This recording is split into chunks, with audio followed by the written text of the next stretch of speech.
Does President Vladimir Putin of Russia have the support he needs at home to wage a costly war in Ukraine? That may seem like an odd question.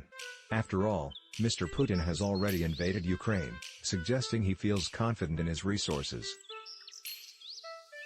And his public image is that of a strongman, with the power to direct the Russian state as he pleases. But no leader can govern alone.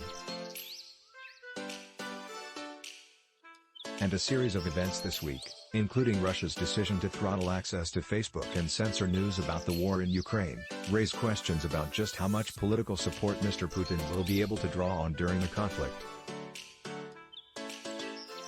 An early sign that something might be amiss came on Monday in a televised meeting of Russia's Security Council.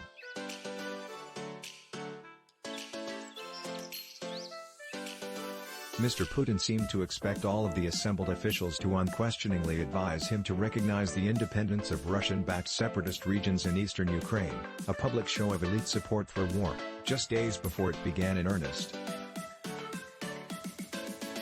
But Sergei Naryshkin flubbed his line.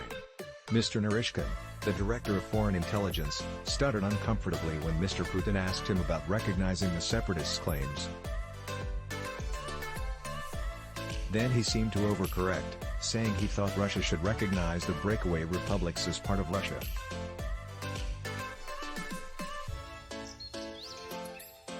Mr. Putin snapped impatiently that Mr. Naryshkin should speak clearly, then said dismissively that annexation was not under discussion.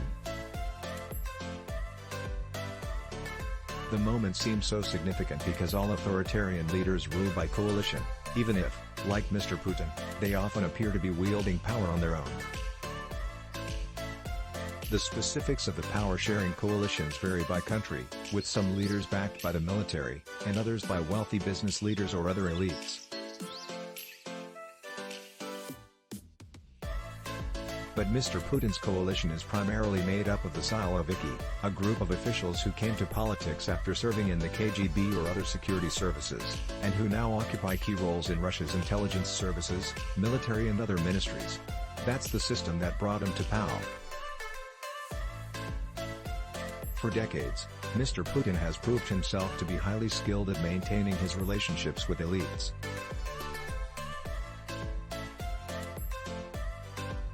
And the structure of Mr. Putin's ruling coalition is an advantage for him, said Erica de Bruin, a political scientist at Hamilton College and the author of a recent book on coups.